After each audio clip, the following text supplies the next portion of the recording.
Hey everybody, thanks for watching. I'm here with Tony. Say hi, Tony. Morning. All right, so this is the day before our first ever Be Better Golf School, and Tony has flown out from Starkville to we're in Long Beach now, but we're about to do it says 2-hour 21-minute drive from Long Beach to Indio, which is we're doing it at Terralaga, a really nice place out there. So I figured while Tony is out here, and then we're going to meet Jeff out in Indio, Jeff Flagg, the 2014 World Long Drive Champion. While Tony's out here, it's going to be wall-to-wall work, Tony. So we're going to. I didn't even bring the golf clubs. This is all work zero fun. So, but luckily, our work is fun, right? Oh, I love it. So to utilize this time on our drive out there, so we're going to talk a little bit about the golf swing. We'll go as long as. Actually, 2 hours isn't enough. Right. We need a longer drive. Right. So, the first thing I wanted to ask you, Tony, was I had this idea recently. A friend of mine is he's not an amputee because he just never had a left hand. Okay. So he was born. He has no left hand here, and he's an excellent golfer. He's finished. He's got a little device. It ends here, and then there's a cuff and then a little piece of garden hose about that long that he puts onto the top of the shaft, and then he swings it all right arm, which is its own discussion in itself. But what I wanted to, what made me think about talking to Graham when he was talking about the golf swing was this idea of like, okay, imagine like a war hero has his arm blown off, and every once in a while he still feels like he's got an itch on the end of his hand, right? Correct. And there's these like built-in perceptions that you have of your limbs, right? What is that? Proprioception. Right. So I started thinking, well, there's almost a kind of an extension of proprioception that elite golfers have. They have this absolute awareness of where that leading edge and end of the club is, just like I go out to grab a doorknob or something like that, or without looking, if I close my eyes, I can know where my nose is or reach into things. How do we build that like, first of all, what would you call that like extension of proprioception? Well, let's see. Obviously, it's tied in neurologically into the brain, and I'm trying to think of the neurons that you get your premotor cortex. And there are basically neurons that are coordinated to different parts of the body.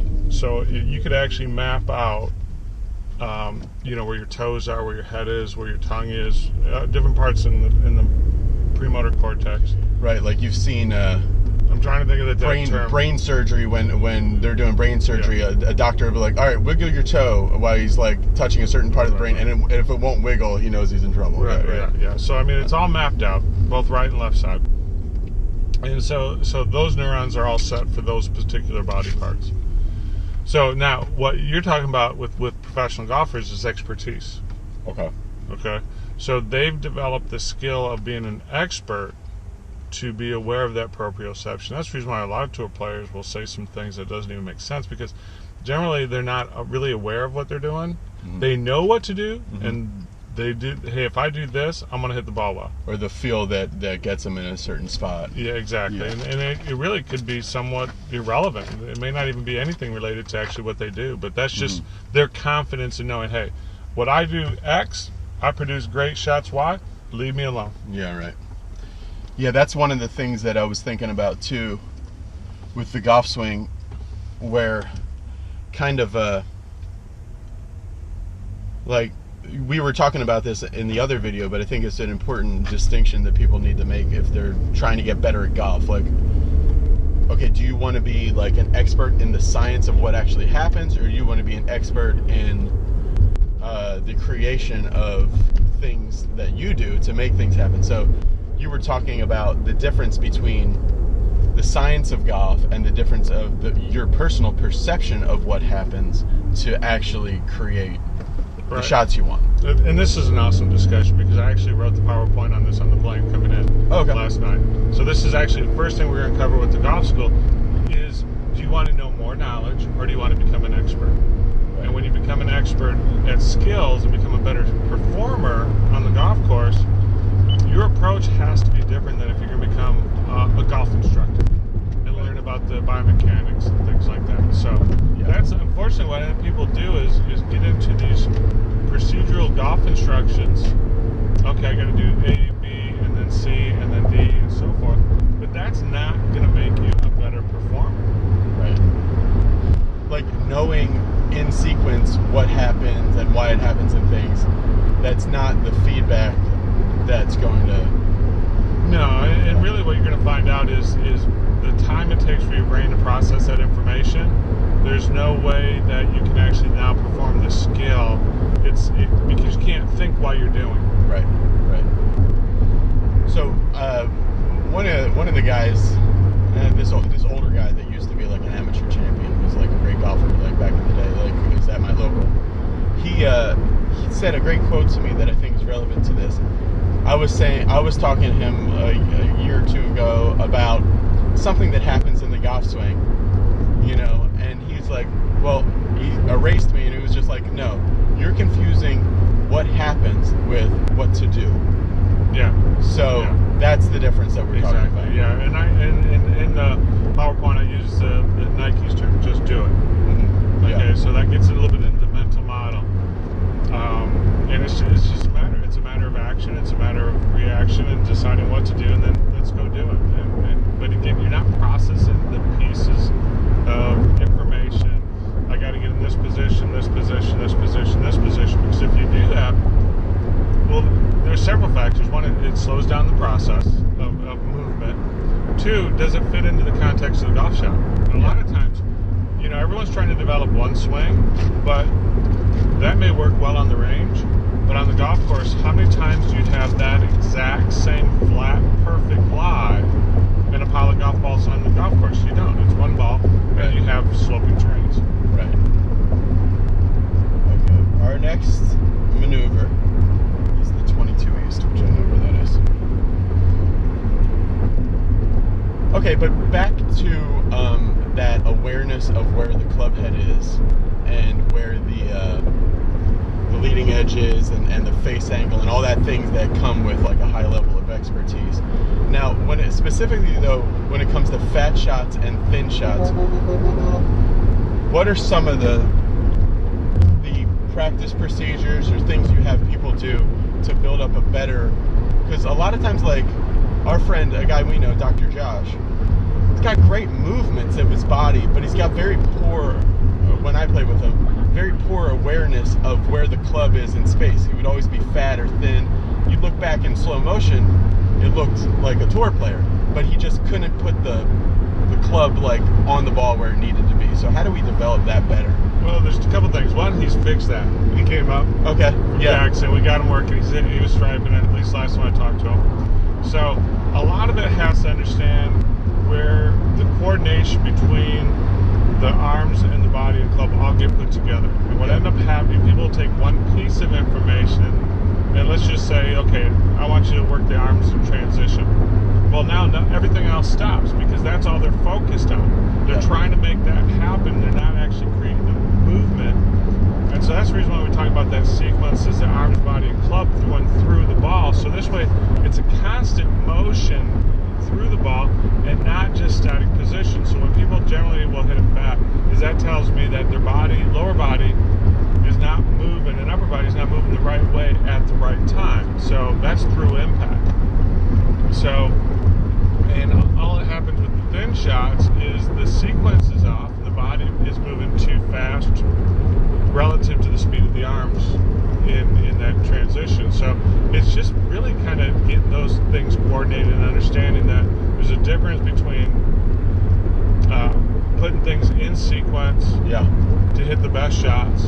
Difference between what happens and what to do. You just said something that is like interesting. So a lot of the people who watch my channel and your channel are like hardcore like golf nerds who are like real into it.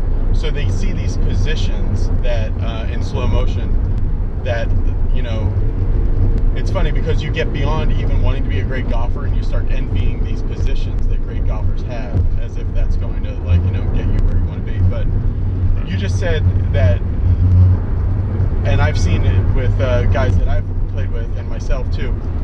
People try to let's downswing like one P6 or shaft lean and impact or whatever else in the moment is not the way to get that though.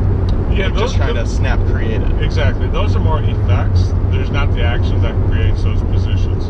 And so that's really the issue, is what is it that's driving the brain, the neuromuscular aspect between the brain and the body to create those positions? Because we're just taking snapshots of kinematics and saying, this is where you should be, because this is where ABC Tour player is. Yeah. Okay, this week he hit the ball.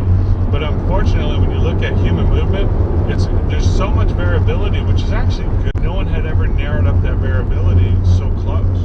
You mean like, okay, his normal player's misses are like this, right? And then his are like that, right? Yeah. So that's I still think his late '90s and that 2000 era, his swing, it was a golf swing.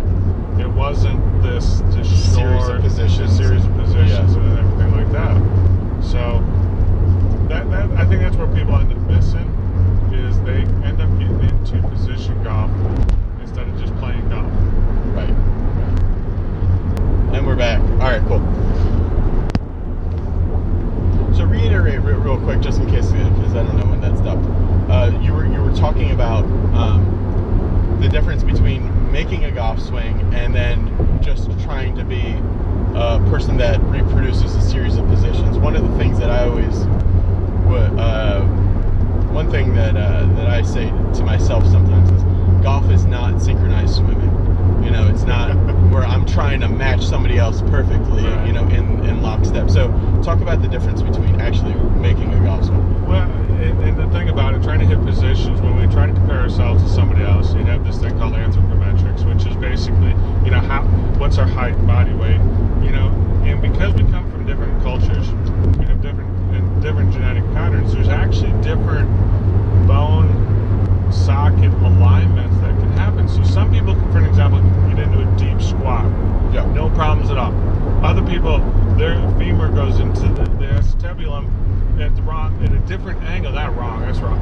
But at a different angle because of their genetic structure. So now all of a sudden we take that out to the golf swing and say, okay, you need to be in this position. Well, what happens about, do we have muscle tightness and everything else? So when you try to get in these artificial positions, besides slowing everything down, the question is whether we can get in there, what muscle weaknesses we can get there. So we really don't develop our skill at all of swinging the golf club.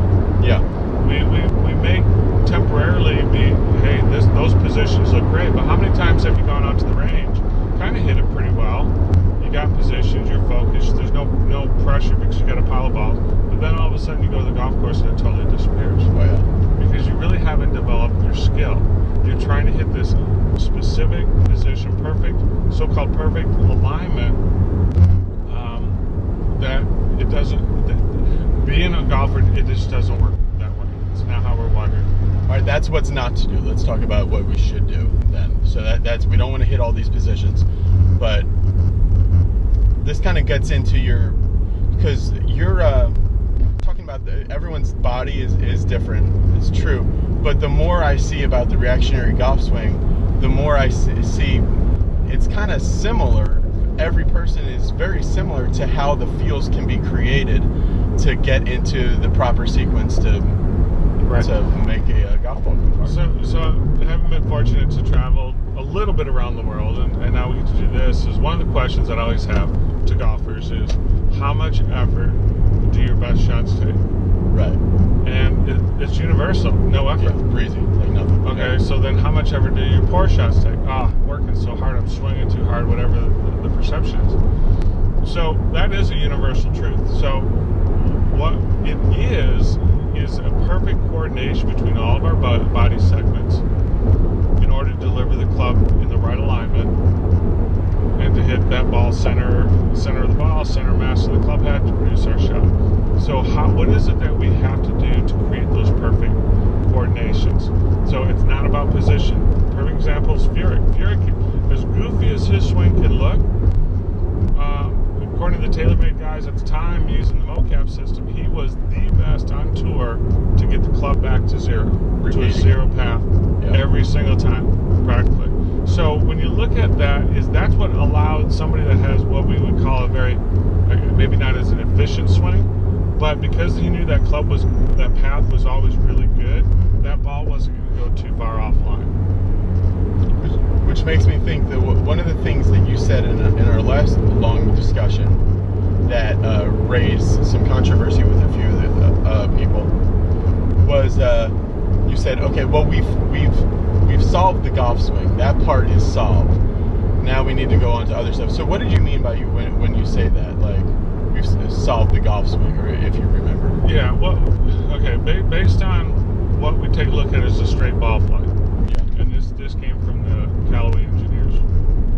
If we can get this club head path within 3 degrees of either of the target line, so if a path of the club head into the ball is at 0, that would, and the face is perpendicular, the ball goes dead straight at the target every single time. Straight there. That's how the club is designed, assuming 3D angles of the face. So and assuming the center face. Yes. So it's assuming perfect, good impact.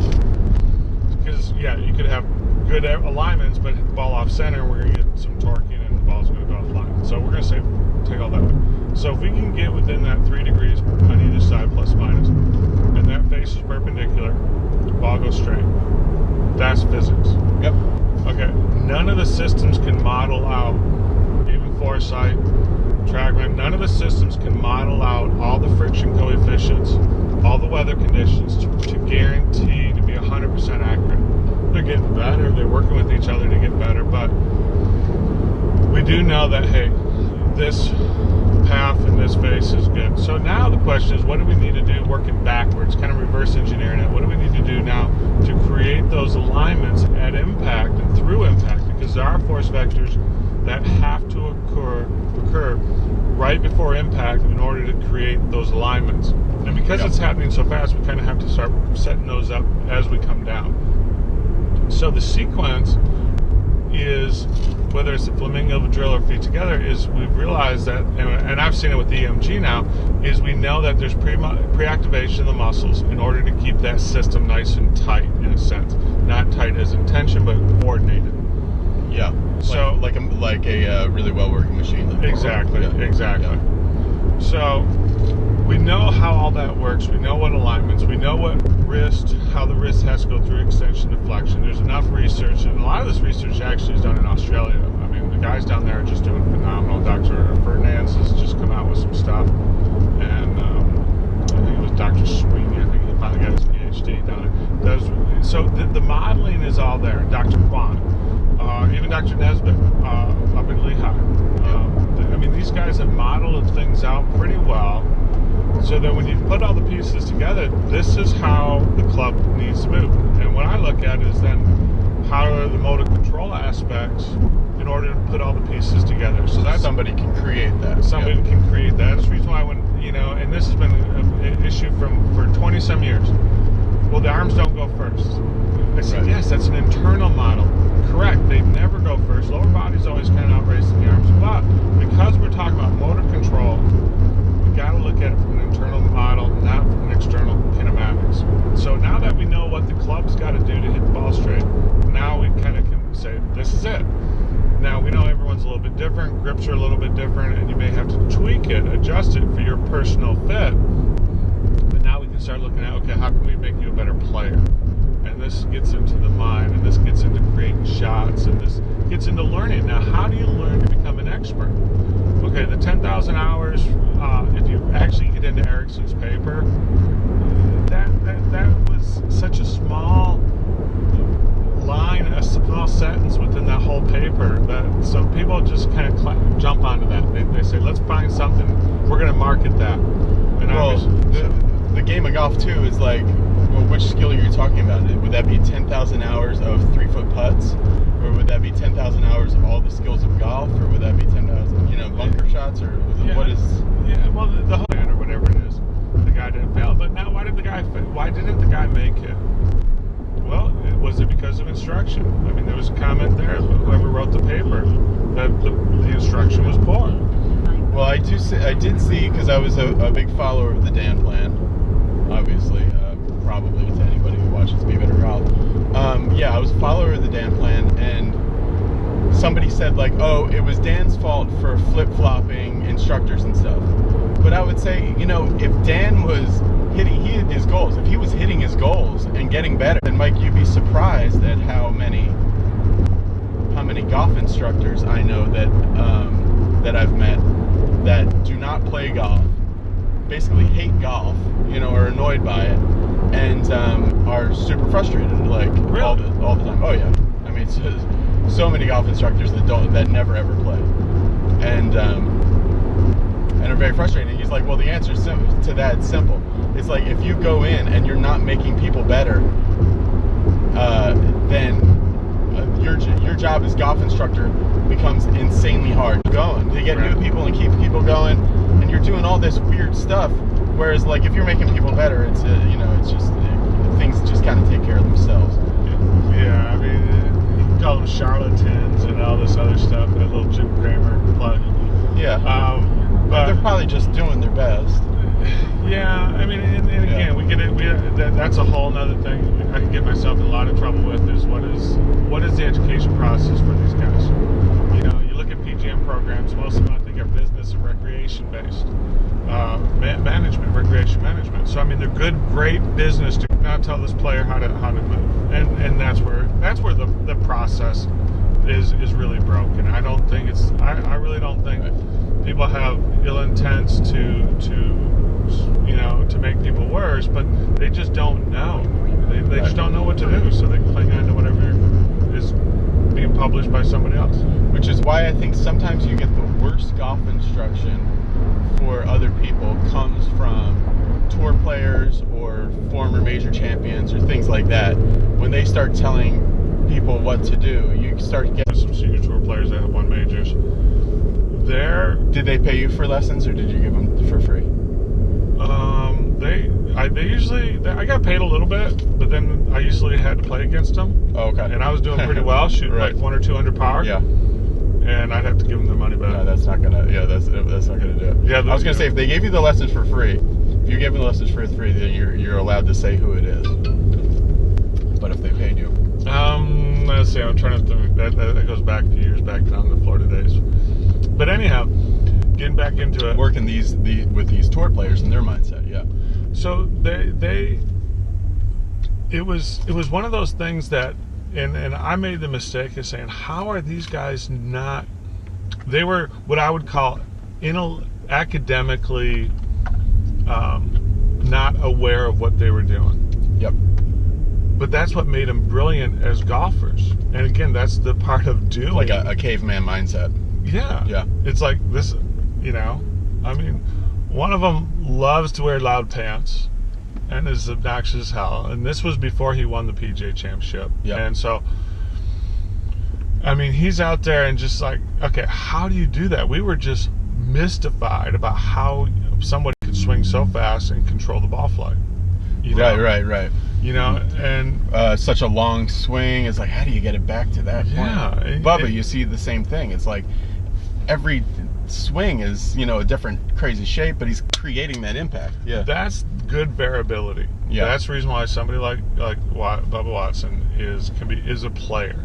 You know, and I think that's part of his success has been just being a player, not being caught up in the positions. And if you look at, you know, people or golfers that have been successful, you know, either they've stayed with one instructor, one system, you know, and they just didn't make it overcomplicated. They played golf. That's what made him a great player, is golf. But I do believe you can know more. I mean, my goal for a while before I got injured was to go play on the senior tour. And as I was developing this technique and now the methodology and the philosophy about how the brain works, I'm feeling real confident. I can go up there and practically with anybody's club in a couple shots, I can show them, you know, once I get loosened up, here's how to hit a straight shot, here's how to curve it. I can create all these different shots with the same type of swing. Yeah. And actually can go play with it. Yeah. But, you know, to really become great at that level just takes playing and get away from the instruction a little bit. Well, there's a lot of players that get scared of learning too much because they don't want to put their brain in a straitjacket. You know? Exactly. It slows them down. The Bobby Clampett idea of, you know, rabbit ears, where you're gonna start to be scared that, you know, like a lot of players will be playing kind of so, but be scared to take a golf lesson, or scared to, because they just don't want to try to make one step forward and end up going 2 steps back, you know. Well, and the thing is with golf instruction, depending on what the information is does it fit? And there is a chance they are very, I'm not, superstitious may or may not be the right word, but this is what they believe, and they know what the outcome is going to be. Now, all of a sudden, if they do something different, that guarantee of the outcome is not there. So they kind of back off of that. So it's working with tour players is not an easy thing to do. And then the question is also, as a tour player, they can take lessons, but when they're out there playing, who knows what's going on?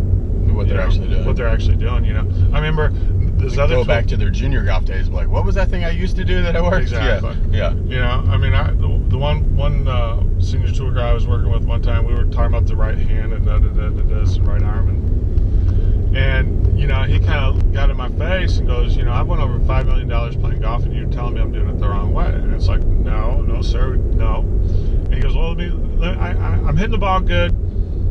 Leave me alone for 30 minutes. And those are the exact words. I'll come and talk to you. I said, okay. You know, 30 minutes later, comes walking up to the shop. He goes, I got it. I said, great. And he points to his left hand, going right here. He goes, right there. That's it. I said, perfect. Doesn't matter. Right. As long as you have confidence in doing what you're doing, and you're hitting the ball well, who cares what that information actually is? Yeah, it's a funny thing with really good players. So I'll go back to the one question that started my channel was USGA came out with this thing about golfers, once they've been playing for 3 years, just don't get better. Like, you're kind of set in, you know, you're an 11 handicap after 3 years of playing. You're probably going to be, you know, at 40 years old, you're probably going to be 80, and, you know, maybe a 12 or a 10, and you're like not really any different. Like, how do golfers that have been playing for a long time have these ingrained motor patterns? How do they break that and actually be better without going backwards? Yeah, I mean, I'm a little bit surprised why the USGA would make such a claim, but maybe that's just based on their data without really looking at it. I can see why, though. If golf instruction is very, you know, all over the place marketing-wise, you got people trying different things, so they're really never getting better. So some of that kind of makes sense. To kind of jump into it, what do you have to do different? Well, you have to be able to predict ball flight. Yeah. So that's one thing is, can you, and then also what type of shots can you create? And again, there's a couple different ways of looking at this. You can actually say, we'll go back many years, a decade, just a couple decades ago. Bruce Litsky played left to right, left to right, left to right. Mm-hmm. That's all he could do. But he knew exactly what he was going to do and had a nice career with that. Or do you want to have the creativity of a Tiger Woods, where you can create all these different shots? Again, we're going to say earlier Tiger Woods, you know, and be able to play the game. You know, Nicklaus was not a good bunker player. Yeah. Well, why? Well, he never hit in the bunker, so he never practiced it. Right. You know? Right. You know, Phil Rogers helped him with that, but he just wasn't that strong. So, do you play to your strengths? Are you actually spending more time on your strengths or more time on your weaknesses? There is a perception that says you should make your game strong across the board, but the question is, do you have time to do that? Exactly. That was my thing with golf fitness for a while. I was like, well, I have X amount of time in a week. You know, I have like 4 hours in a week to practice golf. Right. So am I going to take 25% of that, or maybe even 50% of that, and dedicate it to golf fitness? Or would that be better served, like, you know, now I'm doing everything, but you know, then it's like one of the things, like, yeah, you only have, like, Tim Herron tried to get in great shape. You know, he lost a bunch of weight, was working out and exercising, and his game got worse. Right. Because he just wasn't, he knows for himself, he had to be practicing his short putting an unbelievable amount of time to, you know, be sharp enough to compete on tour. Shots, so this way the score gets low. And maybe you just hit the ball right to left. You know, I remember being down at Bridgestone a few years ago, and I couldn't believe how many guys worked the ball right to left. How many what? true pros. So they're hitting this one par 3. More of a draw. More draw bonus. Yeah, the draw bonus. Like kind of a Tom Lehman shape. Exactly. It was like, okay. And, and could it, I tried to pick out a green where, on a par 3, where it was kind of a neutral, you could go in either direction. And a lot of guys were working that way. Hold on, Tony. Yeah. Oh, no, we got a blanket. All right, we're good. We're good. Yeah, I was going to say. So now if you want to change your pattern, let's say most people hit the ball, and maybe you're not hitting it as far as you could, but the ball always ends up in the middle of the fairway. Should you really change that? Not necessarily. But if you are going to make the change, then it's committing to the change, and then but doing the things. I mean, how much time do people work on their putting? Can you become a great putter at 6 feet? Can you become a great putter? Can all putts be made? Do you believe that? Yeah. Well, most people don't. Yeah, it's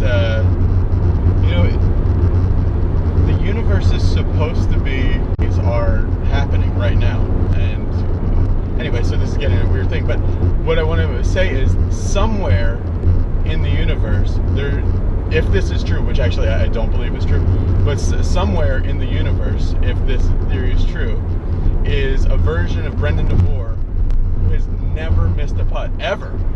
If from when I started playing golf, because I could randomly have, but all those were makeable putts. Every putt I ever struck. Right. And you gotta, but physically, there's nothing mathematically stopping it. I cannot ever hit a ball that will fully encircle the earth. That's physically impossible. But I can make every single putt. Right. Yeah. Exactly. But if you think about it, and if you take, let's say, your whole golfing career, have you ever made a 60-foot putt? Yeah. Okay. Have you ever made a 20-foot putt? Okay. You ever a 3-foot putt? Yeah. Yeah. So, at one point in time, you made all of those. The difficulty is putting it all together at one round. Oh yeah. But if you have the right mindset, and you realize what mindset you had when you made that 60-footer, the 30-footer, and it has nothing to do with green conditions. I've proved this a couple times on airpipe greens where I've gone 6 birdies in a row, 6-1 putts, various lengths. The longest one was 40 feet on a triple break. Yeah. I mean, is there some luck there? Of course there is, but it does happen. So a lot of it is your mindset, and then having the skill to obviously as expertise to support that ability. So you were just talking about somebody like changing their pattern, like okay, they're always a fader, and okay, now they've decided I'm gonna get out of this, and I'm going to be more of a straight ball hitter or more of a drawer or whatever. Right. The thing that I've seen throughout the whatever it's been 18 months of Be Better Golf, that is really the difference between that stopping people from getting better is a poor body sequence. Right. Without a doubt, I think is the thing that is, and I think that's the difference from like players like really good, like let's take like a Justin Rose who he within like I think 3 or 4 years of picking up golf, certainly within 18 months he was scratch, and then within like 4 or 5 years of picking it up, he was the low amateur at the British Open and almost won it, right. And some other things. So I think the difference between some of these people, all the tour pros, a lot of the tour pros, is they just kind of naturally had that good sequence, that good motor pattern, right. And then they just got better and better and better. Exactly. And then their friends who were on the golf team with them did not quite have it. They were a little out of sequence, and what felt good to them actually didn't line up with reality of what would have been good, and they just kind of stalled and then went on to like sell insurance or whatever. So how can someone that, like, perfect example, me, how can I get, because how can anybody change their feeling of what's going to hit the ball and their different sequence? So obviously a lot depends on, we'll say, the grip. The grip is going to have a big factor because that's going to dictate a lot of, well, let's take a look at somewhat of a Dustin Johnson, real strong grip, or Paul Azinger. Yeah. Okay, I've worked with him before. So, they have a certain feeling through impact that's going to be different than what I have. Yeah. I remember talking to Mike Bender, and Zach Johnson has a certain feeling. Well, if I got it, and Mike put me in that impact position, my back was about fried after 30 seconds because I can't get Yeah, they get these strong grips, and you notice all those guys, their hips are facing or even maybe a little open to the target at impact. It's like extreme. Yeah, exactly.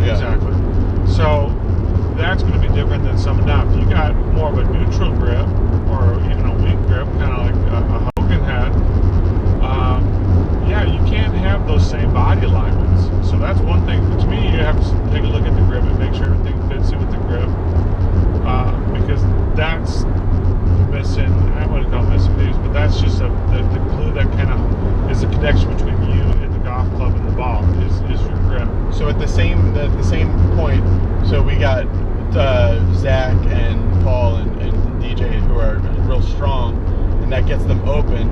Do we see a lot of maybe like amateurs and older golfers with a weaker grip that then, what do they look like at impact? I haven't seen it. You just said Hogan. Yeah. So I was kind of explaining this to my lesson the other day, and I may have done a video on it, is if I have a weak grip, I'm going to feel a bowed left wrist at impact. Right. If I have a strong grip, same impact position, there's no way I'm going to bow my wrist. So you're saying Dustin, is a strong grip, he's very bowed at the top, but then his extension kind of lets that out. Has to. Yeah, they're going into that flexion. It has to, because if he actually stayed bowed through impact, never heard of him. The ball would maybe get about 10 feet up in the air. Okay. Yeah, I haven't seen much of his swing. I haven't examined much of his swing to see what's happening in that kind of unloading phase. Right. To see that, but I don't really like to examine too much for my own personal trying to get better, like the fringes of movement, Right. Like, just what's the point? Like, Dustin's, he can do things I can't do. Yeah, I mean, he's athletic. Well, I mean, you're almost as tall as he is. He's like 6'4". Now, how can we improve your game? How do we put all this together? Sequence-wise, Sequence-wise. So, a lot of it is control. What's controlling the movement of the club? One of the things that I see in your swing, and I was kind of looking at the video the other day, is obviously set up to kind of put you into a certain position. So we got to set those hands a little bit lower. And then what I see is a lot of left-sided control with most golfers, because that's what they've been taught. So now all of a sudden, if I talk about bringing the right arm in, they'll actually try to bring the right arm in transition, but they took it back one way, but then I'm trying to bring it back down on the right hand, and that makes it difficult. Juggling. So that makes it very difficult to be consistent. To me, you have to have control, and that doesn't mean that left arm isn't working. It's just it's a default fulcrum. So once you get it set up at the top, then what is it that you have to control to produce the right alignment of the club coming in? So my tendency is to kind of get the club a little bit behind me, so I have to feel it a little bit more out. That's a feeling I have. What's that on the way down? On the way down. Okay. What do you mean out? Out is basically I'm getting the club out to zero. Because my habit is to get the club under. Yeah. So I was taught a certain way, and when you had persimmon woods back in the day, you could get away with because of the higher loft, more bulge and roll. You can get away with these exaggerated in-down paths. Yeah. And so the hook, actually, I thought was, I must be coming over the top. That's kind of what people were telling me. So I got it more inside. Well, we finally measured it and got to trying to swing the first base. Exactly. Right. So I'm like 10 degrees in and out. So I've been working out for the last, 8 years, changing those path lines. Yeah, that's huge with the technology today. Yeah. It's almost a miracle how these great players became great. Brandon Floyd. It's like, and that's the reason why you can use ball flight. So you don't need to go out and spend $15,000 on foresight, but I tell you what, it does make it a lot easier to, once you know your numbers, to helps prove your point to your students too. Exactly. Because you might see it as an expert, you know for sure what they're doing, but especially when you're dealing with people who take golf lessons, which are by and large, very successful people who usually are telling other people, what to do and stuff, and they don't take things for. Because I heard this thing, you want it firing off that right forearm, so I kind of feel it like this, and unload it, and then whether I want to or not. So, and let's say we'll put you on this weekend and say, okay, you're 5 degrees, 6 degrees in and out. Well, there's no way you can hit the ball straight. It's either go right, straight right, or it's going to snap left. Yeah. So now we'll work on getting you back to 0. Now, it's not that the number is important. It is, okay, that's the swing. You make a swing, and it's like, oh, okay, I hit that good. Ball went dead straight. What were my numbers? Okay, you're 2 degrees opponent between the arms and the body. So I do have, I'm going to put you and Jeff on the spot at the golf school and have you guys demonstrate. One of the ways I demonstrate body segment. Okay. So we'll put Jeff on the outside. He'll probably catch on because he's seen me do this before. But it's a way you have to learn how that each segment has to be developed to work with the other segments. So the hip, the glutes that don't make the right arm swing. Yeah. Okay? Yeah. There's no muscle that goes from the bottom of your foot up to your hand. There's fascia and all that, and I get all that, but you have to have body segment coordination. Yes. And then depending on what your grip is, depending on where the club is on the way down, you're going to have to make adjustments to get it back to 0.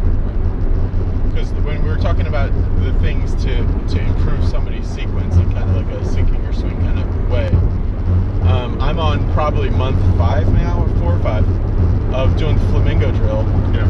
and I'm getting better with it. You think so? Like I as think far so. as like my sequence and my normal swing is Backswing's a getting lot better. Yeah. And I'm getting better with it, but even doing it, I can lose it so fast and try to body the ball out there. Well, let's take a look, and I think this would be a good conversation to say, okay, as we were talking last night, is what did you practice in the simulator all those years before we met and you tried this methodology? So Right. where was your focus before?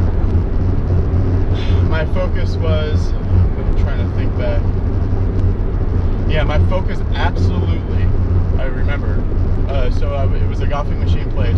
So I was absolutely desperate to hold the lag till the very, very, very last instant. I thought, you can't have enough love, you can't have enough lag. I thought that it would just unload itself. So I was trying to desperately hold the lag and get shaft lean and impact. I would see pictures of Weekly at impact and just drool over it. Like, how do I get that shaft lean? Right. And Brad Faxon and others with this insane shaft lean. And I'd be trying to create these positions and trying to create this Sergio Hogan-esque lag. And this is the conversations I had with Monty that were so great. The more I tried to create lag, the more I would stand the shaft up and get my hands behind the shaft.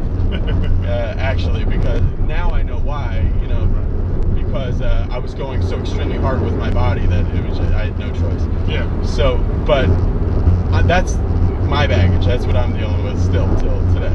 Exactly. Yeah. So you've hit thousands of balls. Your time period, that information is greater than what we've been working on. So it's still taking time for you to kind of get over to this side. Yeah. Hello? Hi, Brendan. Riverhead. Hi, Mom. Hi, Bob. How are you? Doing good. I'm shooting a video right now, but we're headed out to the golf school. Everything worked out well with the hotel. We check in at Great. 4 o'clock, and Tony's in the car. Hey. He's on speakerphone now. The teacher from Mississippi. Good. How are you guys? Okay, it's wonderful here. It's like 78 degrees, sunny. I love it. We're calling to wish you fun time. Okay. Wish you very well. Very exciting. Oh, Thanks, excellent. Bob. Thank you. Okay, I'll call you guys tonight. All right. Okay, love you. Ciao, ciao. All right. Ciao. Bye. Good luck. Thank Be you. good, you do. All right. They're in Anna Maria Island, Florida. My mom and her husband. Okay.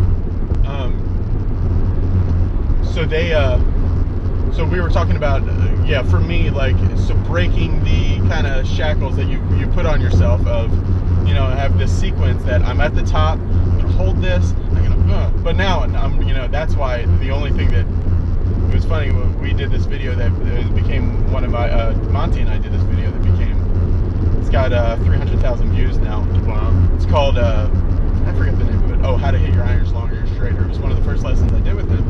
And I was telling him, I said, like, I'm desperate to get this shaft lean and impact. I'm absolutely desperate. I've been holding it, so I really want it. And that's why I went to see him, because his videos, he was saying the opposite of what was everybody else was saying, you know, counterintuitive to what you would think to hold this angle and create it. So he told me, all right, from the top of your swing, I want you to try to hit the ball and do absolutely everything in your power to get like this at impact. Okay. So you're gonna throw it out completely. He calls it no turning cast, because actually he wants a shorter turn to keep your arms in front of you, and then just cast it.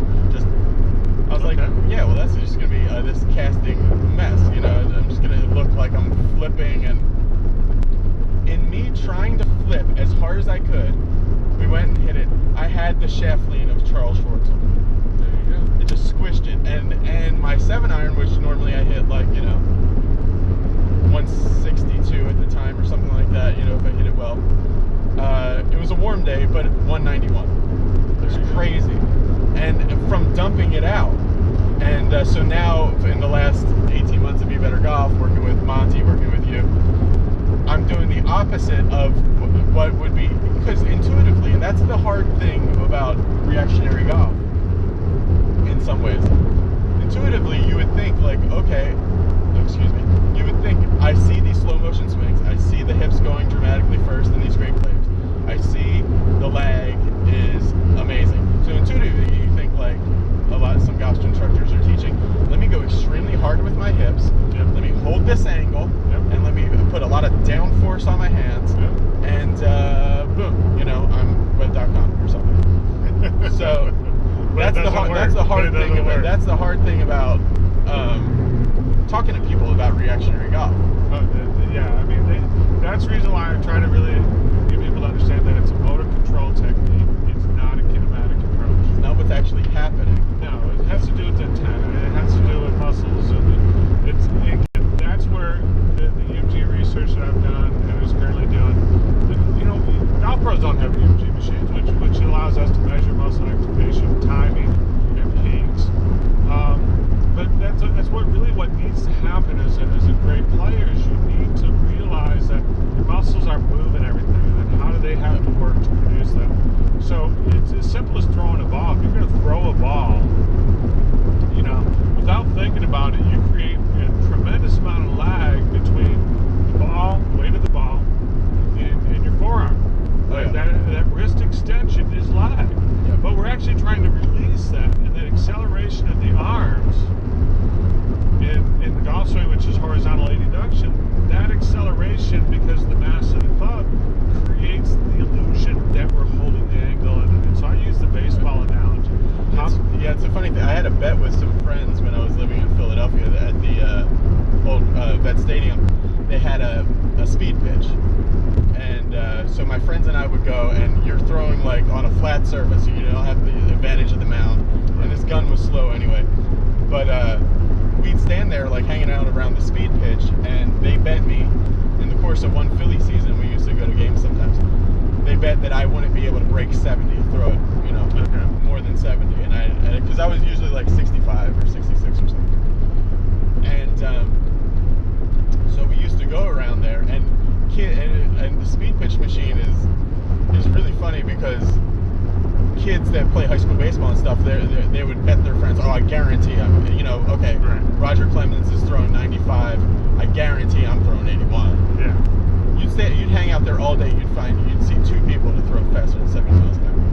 But I don't know, their gun was a little different. But I've done speed pitch all over the country. One thing that's interesting that in that process, and I did it, I broke 70, but when I was trying to, when I was looking at still pictures of Randy Wolf and some of the other Phillies that I really liked, and it was, anyway, and then especially like whenever you see an article about Tommy John surgery, you see this shot. Yeah. Okay, so you got Tim Lincecum, he's here, or even better is Fear the Beard, Brian Wilson, who had 2 Tommy John surgeries. And anyway, so you see them right at this point. Now that would be the same as seeing like Sergio right at this point, right? Right. It's like at the moment of of most disconnection, most lag. Yep. So Sergio's like had this insane angle, or Hogan, and this guy like that. So I started throwing balls, thinking like, man, that lag position, that must be like kind of get it back here to be able to snap it through. Right. So I'd take my stride and I'd pull back and I'd actively try to snap my hand backwards before I threw it. So I go like that. Just I went slower. Yep. And it hurt. And not a good combination. don't do that. So so that was really but that is kind of like, I don't think, anyway, I can't speak for pitchers, but people, the way that golfers are trying to hold the leg, it's kind of like trying to pulling your arm back, and naturally, because everybody in America for the most part is playing baseball from little, not really golfing, but right. Naturally you're here, and if you want to throw that ball, let's say they're going to give you $10 for every foot you throw this ball, like in a crow hop, and you're like, so if they're going to give you $1 for every $10 for every foot you throw it, you're not going to hold anything. No. It's gonna all go, and it's gonna go hard. Yes, exactly. And that's the thing that sold me on reactionary golf. You get this feeling with reactionary golf when you're at the top, and you have this kind of right arm strong feeling at the top. You have this feeling that you can absolutely kill it if you want, or right. you can go 70 miles an hour, or whatever you want to do. Yep. But you're at the top, and it's just go, and it's go hard. There's no waiting. There's no like one of the swings we've been talking about recently a little bit that is super rotational. Well, the harder rotational you get, the more downforce you have to put on your arms. So you have to go down and then around. And there's things to do. There's all these different things to do on the downswing. And that's the thing about reactionary golf, which is why, I mean, honestly, I had the opportunity probably to do this Be Better Golf School with any golf teacher. That I had talked to, and probably some that I hadn't. But when I'm talking to Be Better Golf, and I think the thing that's going to make people better, and also just it's a lot more freeing and fun feeling when you just be at the top and just go. And that's I think going to be a challenge this week, is a lot this weekend is just getting people to be like, hey, you just got to go, just go. Like, don't be trying to do all that stuff, really. I don't have to think of 7 different things. No. Right. Well, I use the analogy, going back to baseball, I use the hit it analogy, and this was really apparent. We're talking with hitting coaches in MLB, and then obviously talking with Jeff Flagg on this, and Connor Powers. Both former minor league players. Both minor league out of Mississippi State, long drive guys. So, it's like, okay, if you had checked your swing, how much power did you actually, if you did make power contact with the ball, how much power was on that ball? Did you hit any home runs holding on to this bat? Well, it happens. It happens a bunch of times in the year where the ball makes contact with a check swing. But is it a home run? No, it doesn't get to the grass. It just stays there. Because we're not moving the bat. Okay. So, but now what happens to the body? The body's spinning out, and we're holding angles, and we're supposed to keep our arms in because the ice skater can rotate faster, which doesn't apply to golf.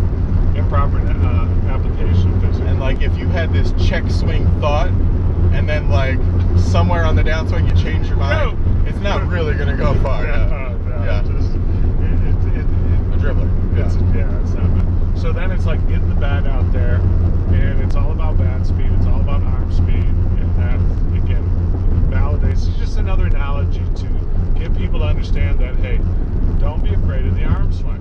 You need it. Good players don't feel it, so they don't talk about it. And the body will react to what the arms are doing.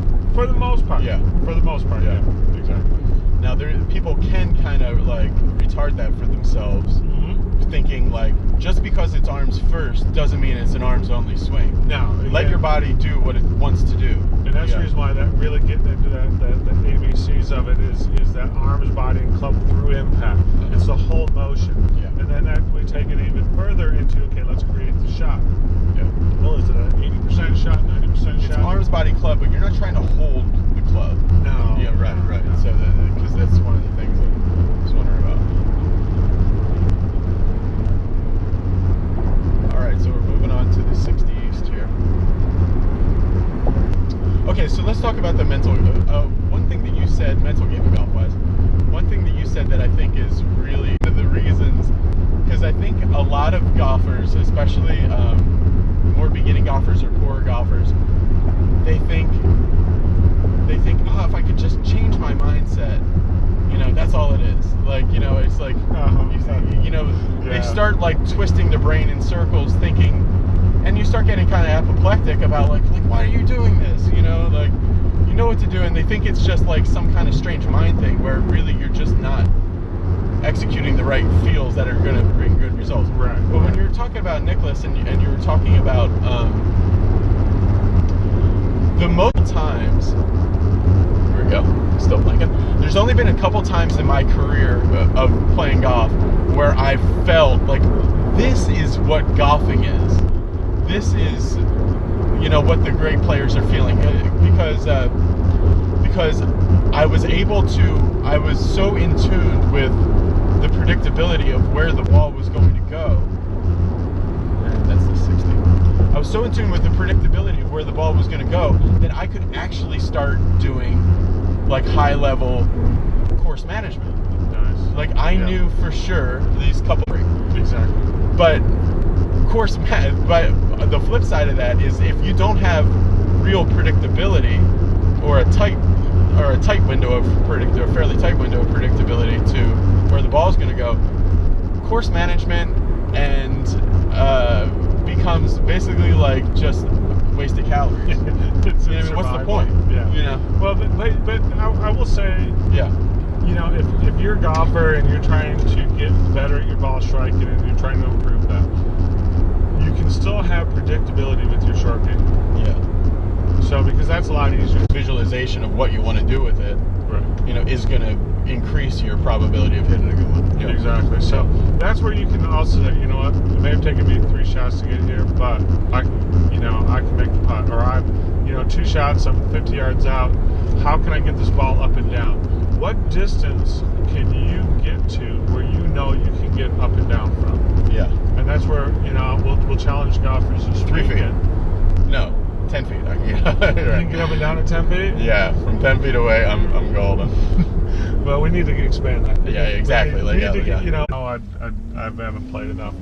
Yeah, I've had some good feelings certain days where it did not matter where I was. Within reason. Like if I had a look, it was going to be close. Yeah. And I'm an extremely good putter, so like if I get that feeling, in my in my right hand trigger finger, okay, like then I can start really training. But yeah, so you're talking about the mental game of golf and how to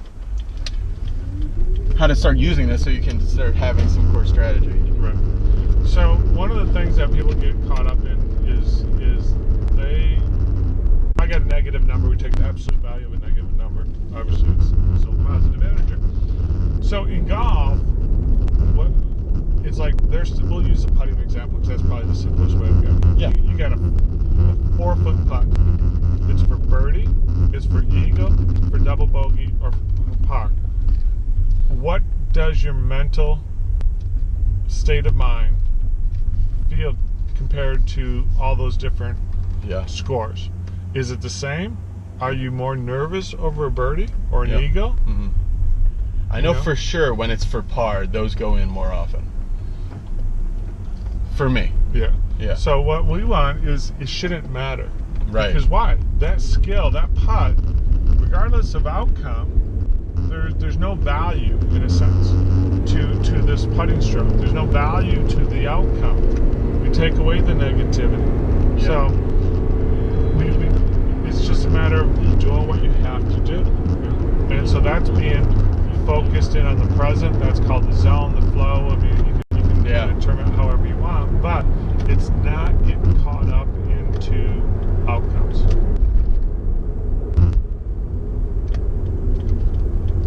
We drove past we were talking about golf and we drove past our exit, so we're going. Oh, is that what we're doing? Okay. Like, where were we here before? Yeah, we went. I'm enjoying the mountains and everything else. We went back. Yeah, it's pretty wild when you're from we don't from the mountains. East Coast. You come out here and it's pretty cool. I wanted to do a tourist thing a couple times. It's like, oh, look at that mountain page. Take pictures. Yeah, well, where we are now, where we're going in Indio, when you get there, like when I was little, we went there one time, and you see this like rocky mountain right there, and me and my little brother, like 10 years old, were like, I'm gonna climb that mountain, you know. So we start walking to the mountain. Like 2 hours later, the mountain hasn't really gotten any closer. You know, it looks like it's right there. Yeah. You know, so it's one of the cool things about it. You start coming out here, you start thinking about like just movies for me. You know, as like a movie guy, like you just start seeing these, like you start like imagining stories. So let's talk about game. Okay. The game acronym. Yep. So let's just go through it for people, what it is, and kind of how you came up with it, and then also how we can kind of put it into use. Okay. So what is the game? Okay. Well, let's start with give credit where credit is due. Yeah. Dr. Tina Garrison, I worked with her on some research project, and she introduced me to this concept, situation awareness. Shit, we are not missing this exit. We are stopping in the middle of the interstate. Yes. You can blame it on me. Yeah, no, I'm tourist. Sorry. And it comes from Ensley's situation awareness model. So, and what we came up with is basically a way to... Who's that? Ensley? Ensley's the original researcher. She came up with what situational awareness is. Okay. And so she... In like the 70s? This was in the mid-90s. Okay. And it's the idea of, as a pilot, could you be doing some battles, and then if everything stopped and I asked you some questions, could you then get back into the situation? And just trying to assess what is going on in the mind of experts versus novices.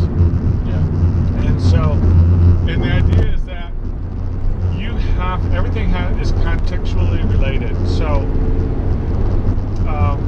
like for example, like if you tried to make a Google car or a Tesla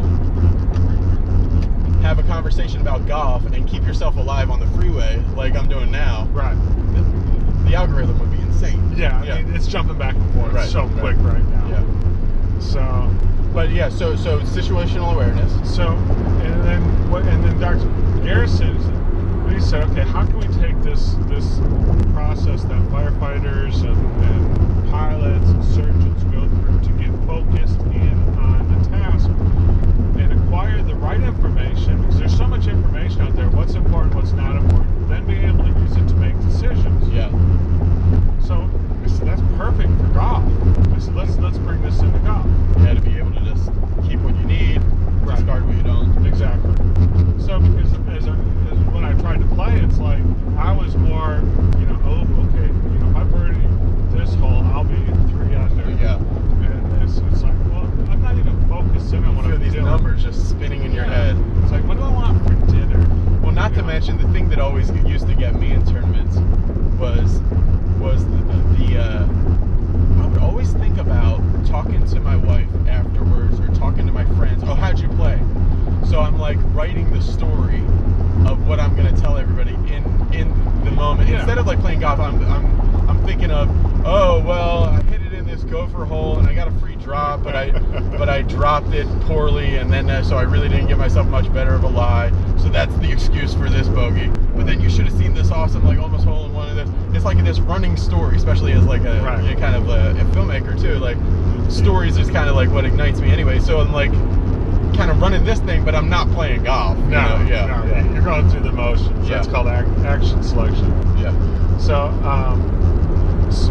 so what we came up with is, and this is what we presented in 14 at the World Scientific Congress of Golf down in Australia, was the GAME acronym, which is G is for goal, A is for awareness, M is mental model, E is executing, evaluating.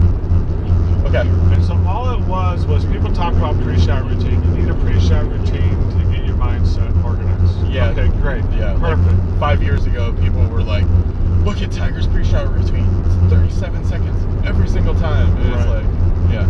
Again, and it's more of like a result of just being like that kind of personality. Yeah, I mean, the timing. I I can tell you, Tiger, if he did actually have a stopwatch out and measured all this, he would be so caught up in focusing on time, he would not be able to hit a shot. So I know there's no possible way. It's just a result of just being an expert. Yeah. So obviously, when we take a look at the shot, whatever the shot is, putt, chip shot, full swing, we take a look at where do we want to place the ball? What's our purpose here? That's our goal. Yeah. Okay. So then now, what are the factors that we have to? I think we really are. Lost? Nope. Still blinking. Every once in a while, it takes a break from blinking. Okay. All right. So you're in goal right now. Is that what? Jumped into awareness. Okay. So goal is just trying to get the goal plan. is pretty general. Or Very are we trying to be general. like Hogan would talk about Riviera and aiming for a specific frond on the palm tree? Okay. Are you trying to be like super specific with the goal, or what are you talking about with goal? Well, if you have that expertise, yeah, why not?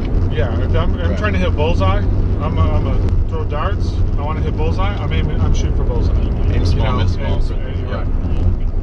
You have to base it off your skill level. Again, make the goal to whatever you can control. So let's talk about a fairly the normal be better golfer, which is like a 8-9 handicap, like 150. Yeah, these are better players. So they're 150 yards out. Let's talk about the first hole at Old Waverly. So let's talk through it. Okay. All right. So what should they be thinking there? Okay. So for me, the goal is let's say the pin's tucked right on the right side of the green, kind of behind the bunker. Water really doesn't come into play because you got a lot of room. 15 foot. Okay. Radius. Yeah. So not the whole diameter, but so it's not like 10% would be like 15 steps, but I'm breaking out. You're breaking out the feet. All right. Yeah, that's me. Gotcha. So it's like but at 150 yards, unless the pin's way tucked, I'm going right out of there. Yeah. So here's where I want to place the ball. There's my goal. There's my target area. Whether the pin's on it or not. There. Okay, so then now what's my lot? Now going into awareness. What's my lot? Okay. Where's the wind? Okay. Am I in between? Right. Just erase that. Yeah, we don't need that one. But also other kind of awareness, where you can say I'm nervous. Yeah. You can just kind of recognize that. Yeah. So is that going to make me swing faster? Or is that going to make me swing slower? Feel a little tight, or Right.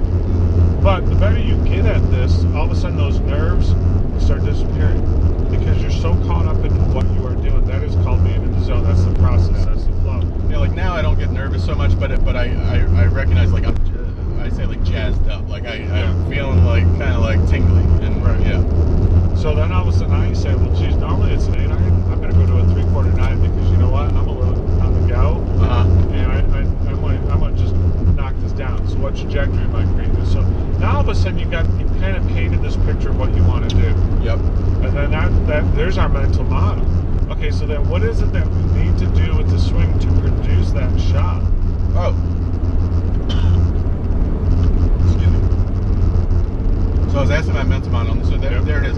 So awareness is really just just taking in all the factors that might go into, but you haven't started thinking yet. When you're in awareness, you haven't started thinking yet of the feels you're going to use to create anything. Once I kind of make that final decision, then now I'm into working in my mental model, and it's a flow. Yeah. I will say that. So now all of a sudden, now it's this is, I know exactly what I want to do here. I want to hit a little cut 8 irons. I want to fade the ball in. I'm going to aim 10 feet left of the target. Oh, okay, I know that. Well, there's my mental model. I've actually just taken that information and I've processed it, and now I know exactly what to do. So, mental model, put that in another phrase. Is that if this was a computer program or another another kind of example? Okay, what that would be. So this now gets into practice. Okay. So if we take a look at the 9 ball flight windows, those are just generic stuff. We got low, middle, high, right to left, straight, left to right. If you've practiced those, you know what those swings feel like. So you can do it a couple different ways. I like to do it where I'll just aim a little bit left, open up the face, and I'll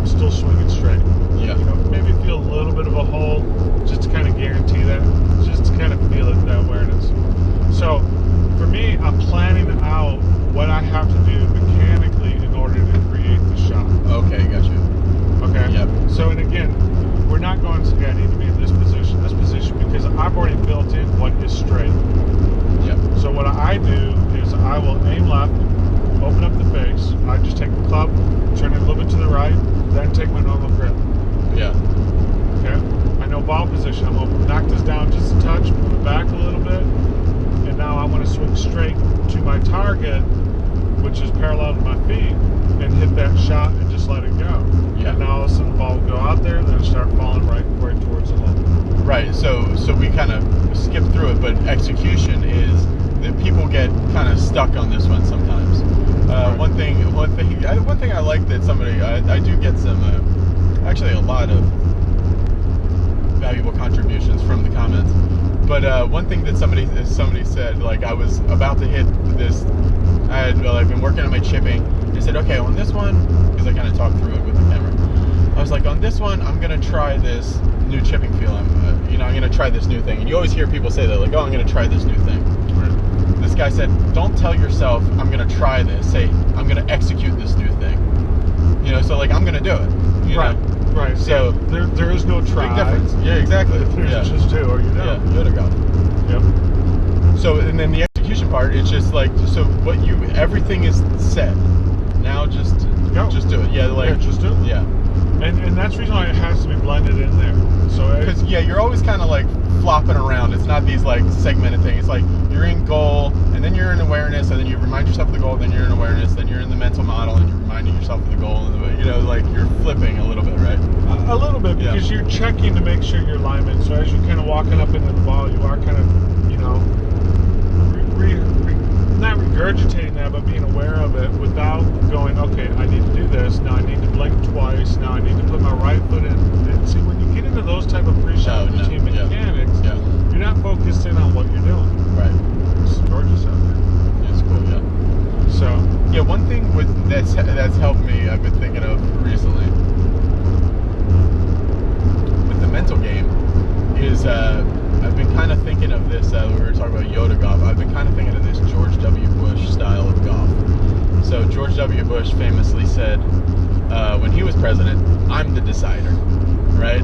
He's like, okay. So he was like, I don't forget what they were talking about, but he's like, well, it's my choice. They're like, I gotta make the decision. I'm the decider.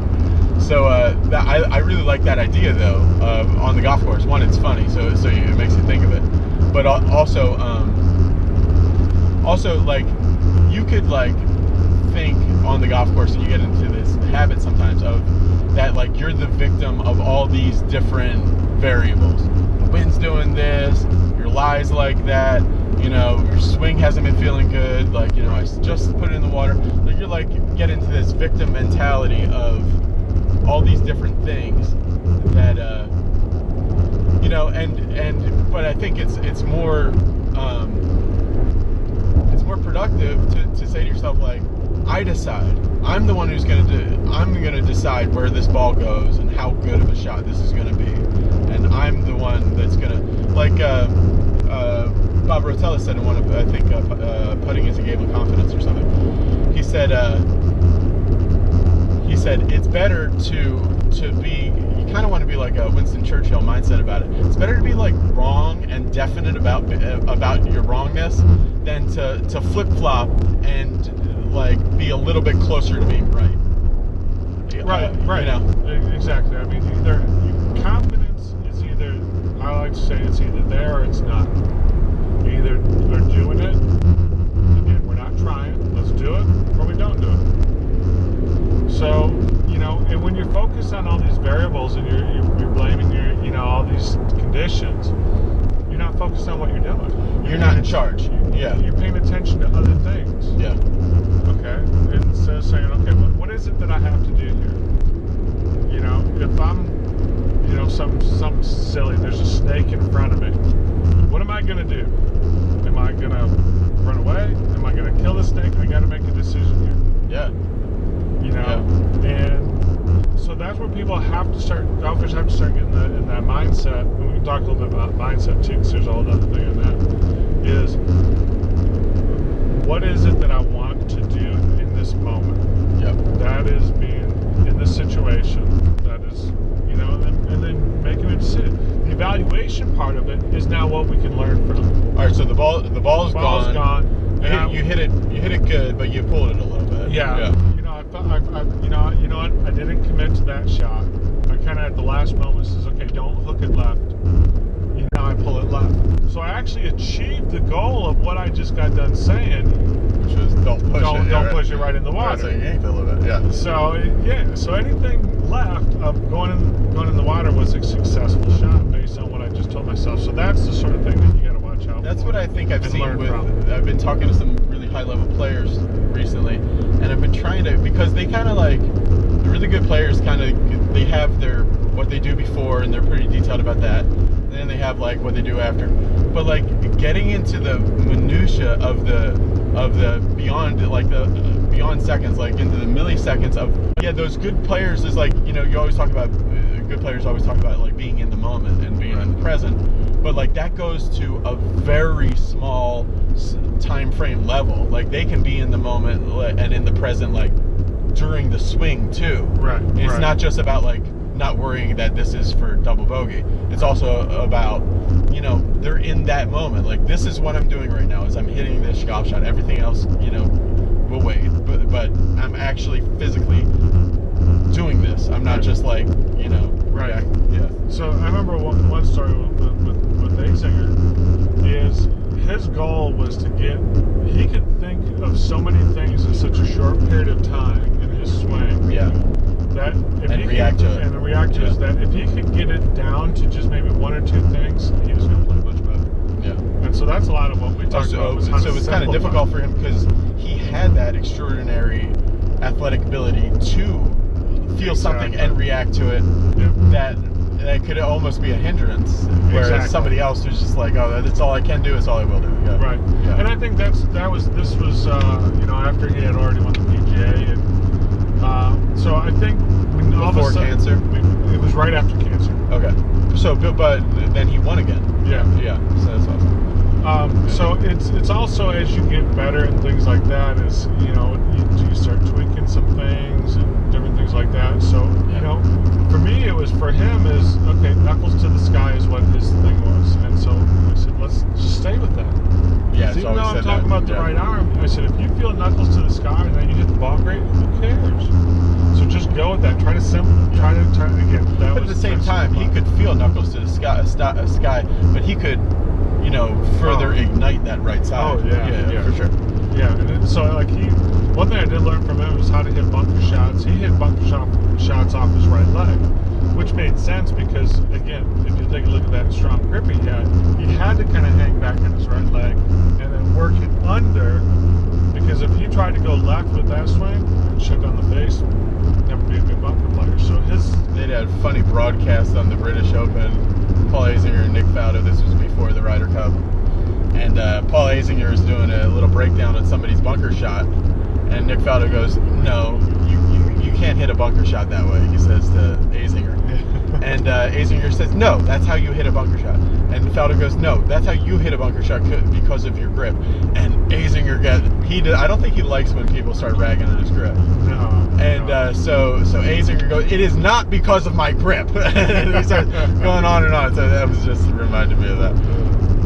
One funny thing to notice here, I don't know how much you guys can see of this. So you see these little low green hills on one side of the freeway, and then there's other ones on the other side of the freeway. Yeah. On Instagram last week, the police are investigating it, and they're very seriously investigating it because somebody posted on their Instagram a video of them jumping their dirt bike over this freeway. It was back there a couple miles. Over the freeway, and it was over a bunch of cars like we're driving, and landed on the other side. And just because of what the hell could have happened, you're just trying to drive to your golf school and somebody crashes into you. Yeah. So and then that's Big Bear. So we could play around a golf and then go skiing right now. Oh really? Yeah. Oh yeah, right there. Snow up there. Yeah. I didn't know it was a ski resort. Oh yeah. That's Big Bear, Snow Summit, and that's actually it's actually further, but yeah, they probably have little snow ranges there for skiing, but they have like serious, very nice ones up there too. That's awesome. So yeah, and so we could have surfed this morning, then played golf, and then gone. And people always talk about that. Oh, move to California, you do all these things in one day. And then, you know what people do in California? Eat In-N-Out Burger and watch TV. That's what they do. Okay. They are kind of more active. It makes it difficult for certain things in California to actually get people to show up to, but whatever. So let's get into mindset. Yeah, mindset. So yeah, we'll run with that one. When we look at aggressiveness on the golf course, pays off more times than being safe. a lower score on average. So that's one thing you would definitely want to have is you know, that aggressiveness also is a little bit of confidence, and I think that's maybe what you were trying to explain, Sam. And there's a connection to like kind of develop this idea of a fixed mindset and a growth mindset. You know, and so like for my son Jack, tall for his age. You know, kid's 11 years old. 11 years old, and he's almost he's a good 5'8" right now. Okay. So he, because of his size, he had difficulty riding a bike. He refused to want to learn how to ride a bike. He like came up with embarrassing excuses. to him. Yeah, exactly, right. exactly. And so we pushed it a little bit back off. So he had this mindset that, you know what, I can't do this. It's too difficult. I'll give up. Yeah. Because I'm failing all the time. So that's that fixed mindset. Oh, I can't hit this shot. I can't play well. I don't like these greens. I can't play with that guy because he talks too much. All these excuses and justifications for their poor performance. Growth mindset is just the opposite. Give me the challenge. What can I do with it? How do I try to know that failure is learning? Failure is great. You know, and it's being taking the attitude that, you know what, this is taking control, taking charge. Yeah. This is something I need to work on. It's going to take practice. I'm going to fail. It's great. And then once we kind of got Jack into doing that, now he's riding his bike and wants to ride it all over the place. He wants to go across town. So, but that's the whole thing is, until you change your mindset, you're not going to improve. Yeah. You can't have a fixed mindset and then expect to become a world beater. You know, the best players, growth mindset. Growth mindset. Okay. The best players, whether regardless of sport, one of the things that I had an opportunity to do is play golf with Michael Jordan a bunch. Yeah. And when he was playing baseball, he was part of the White Sox organization. Now, did you end up winning or losing more money in your career against Michael Jordan? Michael Jordan's now rich because of my money. Oh, really? Yeah. Now here's where, he's such a sandbag. Well, that's the thing that he said in his interview, that every good golf gambler knows that setting the stakes is 80% of winning golf bets. Oh, and he did it. He did it phenomenal. And takes advantage, of course, of his celebrity. You know, so what he would end up doing is saying, "Well, you're golf pro. I'm just basketball pro. Basketball, not amateur baseball, golfer. Amateur golfer. You know, I need 7-8 shots." And I didn't really know how good he was. So then, okay. Yeah, you call yourself pro. I'll give you 40 shots if we play one-on-one. Like, I'm a basketball pro. All right. So I give him his 7 shots.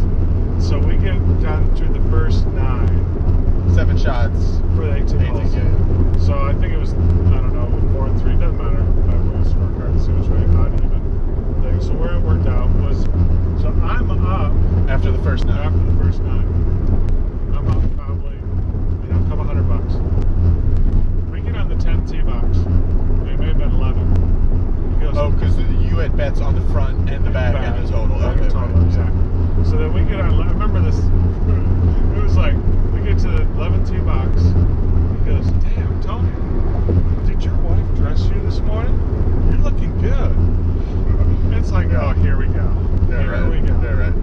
Come from Michael Jordan, who has websites based on his horrific outfits, but which is funny in itself. But yeah, that's funny. And then all of a sudden, he starts buttering you up. Yeah, right. So, okay, here we go. And then all of a sudden he starts coming back a little bit because it's starting to get into my head now. He goes, "Do you know how many NBA championship rings I won?" You know, now, is he saying this like he's almost trying to say it like off the cuff, like it just kind of popped in his brain, or is he like kind of in your face about it? Oh, it's not quite in the face, but it's in the face for golf. Yeah, right. You know, he knows when to do it. Yeah. His mindset is just phenomenal. He knows how good he is as an athlete, and he's going to go out and do it. And afterwards, we talked about the round and about why he did some of the things he did. And he goes, so then this specific round, then you guys got back to even, or he won money off me. Oh, beyond. Okay, yeah. And it's like, so that obviously part of my interest in performance is because I saw him improve, I saw me deteriorate. Yeah. I got worse on the back nine because I started thinking about the outcome, thinking about who I'm meeting, thinking Man, I about wonder if I'll have him sign the $100 bill he gives me, or stuff like that. So, Yeah. so he's got my mind. Yeah. And we were talking about it, and I don't remember the story is, I'm trying to remember the team. It may have been the Indiana Pacers. There was one time he's dribbling down, and he's on the left side of the court, and he starts talking to the opponent's coach. Game's going on. He goes, tell your guy, I'm going to go fake right, drive left, go baseline and dunk it. Yeah. He goes, next time down, that's what I'm going to do. So he's down, does it. Okay? They call timeout or whatever. And this goes on. He does this. So Michael's like, what happened? I told you I was going to do it. How come you didn't tell? What kind of coach are you? He's telling the coach exactly what he's going to do as it comes down. And this happened not once, not twice, and the third time the coach is so pissed, he's throwing this clipboard on the ground. Now, this is in, like, the playoffs? No, I think it was just regular season. Oh, okay, get you. Yeah. So it was, but that was the whole point, is he knew exactly what he wanted to do, knew what he had to do to make all this situation happen, and he went out and did it. There was no fear about, well, maybe the guy, he just knew the habits of people and could then expose their weaknesses and make it happen. So, and Michael probably also knew that, because who's that guy with the silly hair that works with Ledbetter? With the light red hair, does mental game stuff. Dr. Somebody. He's kind of like a Guy Smiley kind of type. Anyway, so this one of the things that he says that I think is Michael Jordan certainly did, and I think can work in golf, is sometimes like you publicly saying that you're going to do something will actually help you actually do it more. Right. Like, even if, like, I'm gonna say to somebody on this 40-foot putt, like, you watch this. This is going in. Yep.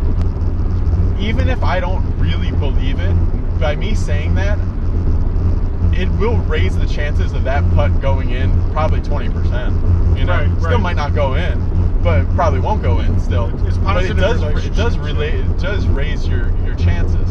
Right. Now, you gotta still play with these people. You can't be a total a-hole about it. But saying good things like my brother on the golf course. He's a really good golfer, a good competitor. But one of the things he said when I was first playing golf that I thought it was interesting. He hit this horrific tee shot, and amongst all these other people, and I was thinking to myself, like, man, I would be so embarrassed. Because when you're first golfing, it's all about like totally uncomfortable and like you just you feel like out of it. I was like, I'd be so embarrassed. But when he hit that shot, he's like, watch, this is gonna be a hell of a par. Right. So that was like, that's the attitude you want. Exactly. This is gonna be a world-class par from there. Because you just know. This is cool. Yeah, I like the wind farms. Yeah, if you saw, they're better. These ones down here are better. These are a little bit more old school. Now, if you saw the Mission Impossible 3, the one with, remember the girl who played Felicity? Yeah, the like really pretty girl with the curly hair. So Mission Impossible 3, if you guys, spoiler alert. So the scene where the helicopters are racing, it's supposed to be in Germany, but they filmed it here. The scene where the helicopters, it's like a helicopter chase amongst the windmills. Oh, wow. So they filmed that here. And, it's all CG. They didn't actually fly helicopters through the windmills, but, they combined the elements here. Anyway, so it's like a really cool scene in Mission Impossible with Tom Cruise that was done here. And this was also shot to death in that Golf Channel show, Pipe Dream. Did you see that one? Yeah. So that was a former pro who was like 53 that was homeless that was then going to try to get his life back on track and maybe make the Champions Tour. And he ended up not getting back on the Champions Tour, but for a brief time anyway, he did get himself a trailer to live in and actually start. Oh, that's good. Get his life together. Who knows? If somebody knows the follow-up, I'm sure it's horrific again, but Anyway, they shot some really cool scenics out here for that show, Pipe Dream, and a bunch of other movies. Then the famous 90210 episode where they were on the Palm Springs aerial tramway.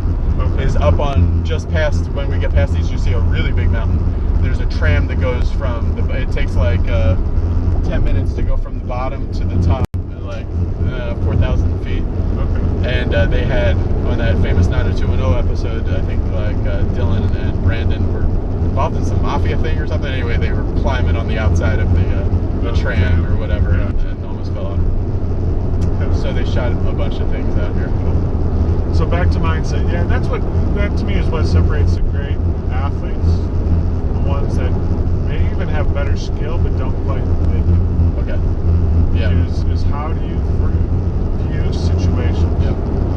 And when you're talking about mindset, like, what's going to give you a good mindset and create really good total scores on the golf course? Maybe your mindset does not have to, and maybe even shouldn't, reflect reality that much. Well, like, when you say reality, I think you can start shifting how you see the world. Maybe that's perception. Perception. Yeah. Because if we take a look at the world, we actually only process such a small percentage of what's actually happening. Because there's just so much information. You know, it's like, are we even aware of these cars driving the other direction? Right. You know. Right. So it's a matter of putting things in context so that we can do something with that information and what's important, what's not. So, and that's where you can become a different person and become a better golfer. But maybe that may not make you a better person at home, but you can become playing phenomenal golf. Yeah. Because you're thinking about things differently. Yeah. Yeah. It's pretty cool right there. It is cool. Yeah, the thing about these windmills are always turning when I'm here. Really? Yeah, yeah. They're actually changed the idea for a windmill from this kind of traditional kind of, I mean, this is basically the same idea as was in Holland in 1400. Okay. But now they're thinking about doing more windmills that look kind of like a DNA double helix. Oh, okay. So imagine the blades are spinning on each other like this, and then it spins this upwards way. Right. And they actually say they get a little bit more friction and whatnot. Now, I'd love to, they actually do windmill tours out here. I'd be interested to see, because all the whatever, like, some people who are against, who think like, what is this, like, environmental, like getting energy out of the environment and like being more green and eco-friendly. It's like the people who think that's a waste of time will tell you that, like, look at the floor here. There will be thousands of dead birds around here from just crashing into these windmills. Oh, okay. But they do try to set them up in like, this is supposed to be like, because of that mountain there and these hills here. Right. This is a great place for wind, and I don't think it's on any migratory path or anything. Okay. So, like, it does all right. The thing that kills birds is further out in the desert. They have a giant circle that's like a couple square miles radius of a circle that is just mirrors. Oh, the solar panel. Yeah, and all these mirrors are pointed at this gigantic bucket, like imagine like the water tower in Starkville, that is full of liquid salt, liquid sodium. The mirrors all point at this and heats that liquid salt, which makes it boil, and then that gas comes up through a pipe and turns a turbine, and that makes electricity. Okay. So, which they found is better than water, but it's a contained system, and then it goes back into it. So it's pretty interesting.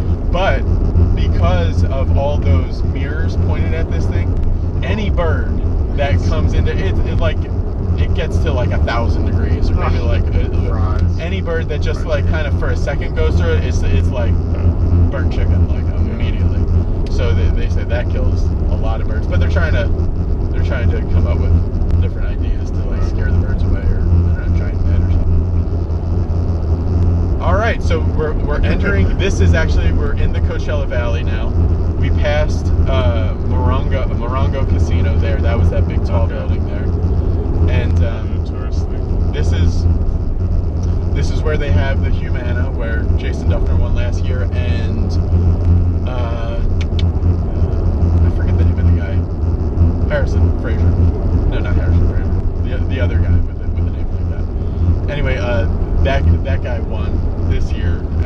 So we're in Indio.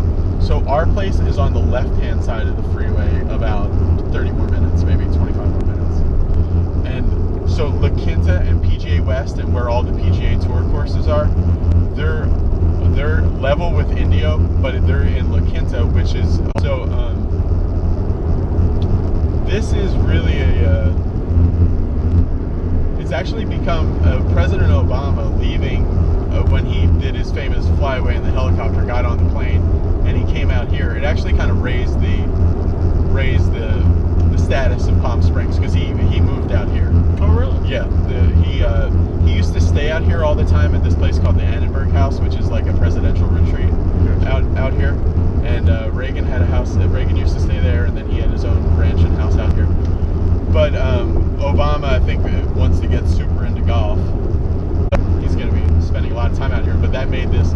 That's one of the things that made this place, like in the 90s, was like super cool. Right. In the big golf boom and everything, like they were building like so many golf courses. And then like Palm Springs was not so cool, but then like the gay community really embraced it. And so like Palm Springs proper became like kind of like a hip community, but Palm Spring like golf area not so cool. But now with like kind of the elite coming back to the area, it's definitely. And then with the big all the hotels were like 10 times as much as normal and everything else. So Coachella goes on out here, and then opposite, so that goes on in spring, and then they just started for the last 2 years, and they're doing it again this year. This thing, I forget the name of it. They do Coachella. 2 weeks later, they do Stagecoach, which is the country music festival, which is gigantic. And then in the fall, they do this thing. I forget the name of it, but it's basically people call it Oldchella, which is where Paul McCartney, The Who, Pink Floyd, like Bob Dylan, all these bands played last year. Yeah, and they're doing it again this year. Awesome. And yeah, that's really cool. Like pay like a large portion of like their mortgage payments just off of that. Those nice. 3 weeks. So it's pretty cool. Yeah, my friend, a guy that I play with, played a month and a half ago in the group behind Obama at Desert Willow, which we'll pass on the left. And have you seen Obama's golf swing? I haven't studied it. Yeah, I haven't really studied it. You know, it's kind of lazy through it. So again, I would probably say again, he's probably looked like so he's pulling more with his right side, trying to control it. Everything. My nephew thought I was funny joke. So no, but yeah, Obama's super into it. You got to give him. He's got the passion for it. He's played a bunch with Michael Jordan as well. I mean, I think it's great that presidents play golf. I mean, what's wrong with that? Yeah. What's wrong with making it more normal? Yeah. You know, I mean. It's when Obama was in office, everyone was saying like, it's ridiculous. He's playing so much golf. And then same thing. You hear the same thing with everyone else. I remember when JFK. I don't remember. I was not alive. But I remember before in the cool golf clothes. Looks like James Bond or something. But he hid the fact that he played golf because he didn't want to be felt as an elitist country club kind of thing. Right. But you can accomplish more than just recreation on the golf course too. So you find out who people are, what they really like. Okay, so where are we at? All right, talking about mindset. All right, so golf-wise, we're talk about the sequence, the mindset. All right, so now I want to get just briefly into. All right, so for me as a person that I get this question so much now that I'm doing more of a reactionary golf thing. What are like some of the quick bullet points to like why with X Factor, why does very good players have more X Factor, but a poor player getting more X Factor will not make them a better player? Kind of connect those dots for me. Well, I wouldn't say that all the tour players have great X Factor because there is no evidence that saying have a larger X Factor increases club head speed. There's actually several papers that have shown that there is no direct correlation. There's no direct just because that's happening doesn't mean because it's making more. Right. You know. Now, let's say like a guy who's a guy who watches Be Better Golf all the time, who's on the PGA Tour, Brian Gay. So Brian's the best putter in the world if you take everything over the last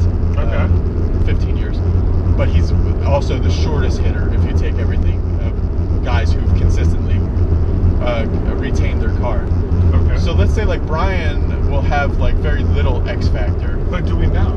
We really don't know. Yeah, right. No, I don't know. I don't know. So like somebody like that's like let's just assume that he doesn't have a big stretch. Right. So but then, and I've seen tour players do this, but will Brian getting more X factor lead to more club head speed? I would say, depending on how he approached it, he can change his mechanics without even changing anything physical. Yeah. Increase his X factor, but without focusing on X factor. Got you. Yeah.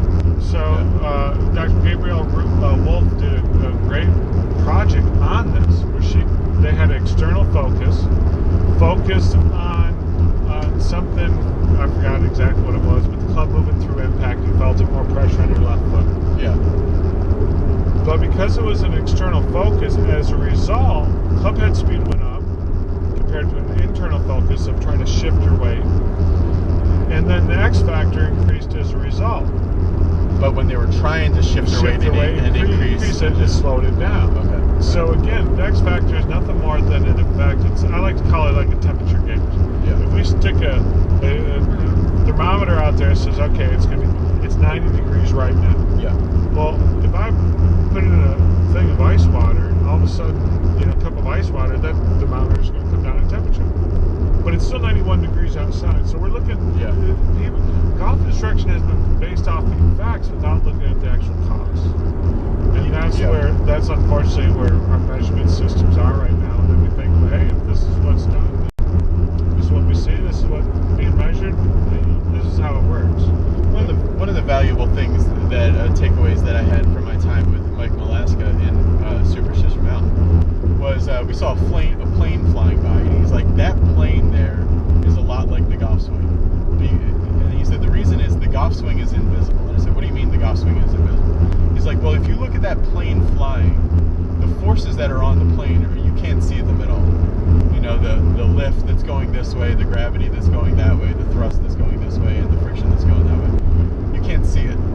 And the golf swing, and a lot, is the same way. Just like you looking from outside is not telling you what the player's feeling or what's driving inside. Exactly. Driving the speed. We can't feel. We see Sergio's leg, but we can't feel in his arm how much he's doing this, or we can't feel in his hips what he's doing. Right. And Sergio's an interesting one because people love his leg, but a friend of mine who has talked to Sergio says he hates his leg. It's too much. He's doing everything he can to get rid of it, but he put it in so hard, from working with his dad at a young age, like ringing the bell and stuff, like that. He's just got it. He'll always have it. Yeah, it's just because it's offline. Now you have to redirect. You have to use all your energy to redirect the movement of the golf club, trying to get it back to straight. Yeah. And he's done it well for a while, but it also comes back and haunts him because it's offline. Let's talk about tour players then. What can regular golfers learn from tour players? Like, for me, I always try to look at guys that like have kind of my body style, like Charles Schwartzel, like 6'1", thin, Vaughn Taylor a little bit. I look at Henrik Stenson. I mean, he's 30 pounds bigger than me, but he's similar in some ways. Justin Rose too. Should we be like, what can we learn from great players to make us better? Like when we're just like watching golf on TV, or even like watching like YouTube videos. Well, on TV, kind of turn off the volume. Don't listen to the announcers. That's just my personal take. Yeah.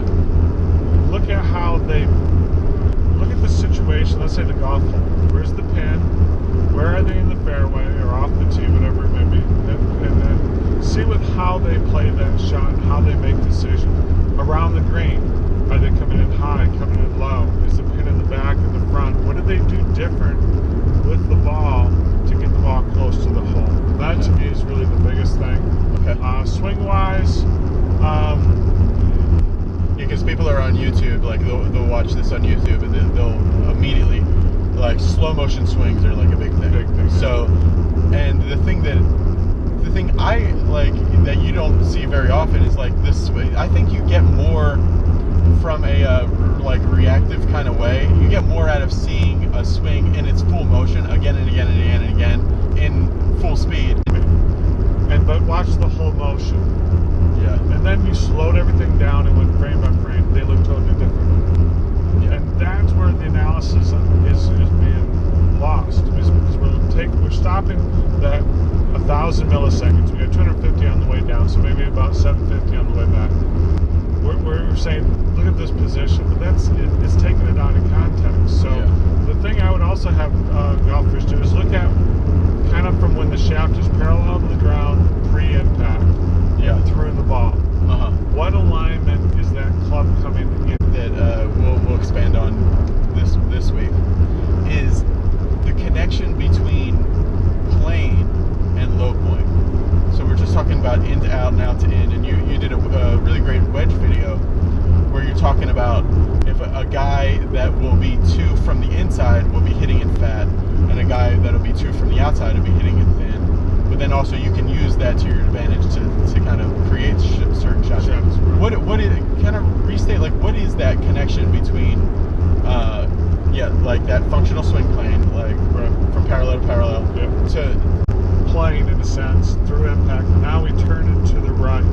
Well, if I just turn it to the right, in a sense, the bottom, the low point of that has actually shifted to the right. So now it's behind the original ball position. Okay, right. If I go and take this point and now shift it left and just turn it left, now that low spot has moved slightly forward. Okay, got you.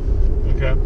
And then do you see that with like let's say like a lot of over the top golfers or like out to in golfers or hitting thin shots? Exactly. Yeah, you see that off the tee all the time. Yeah. And then the other way, a lot of into out, extreme into out, then they're just chunks. Exactly. Yeah. So what ends up happening with some players, better players, is they'll kind of chunk their wedges a little bit because they can get they like that inside to out path for the driver, gives them the optimal distance, but that same motion cannot be applied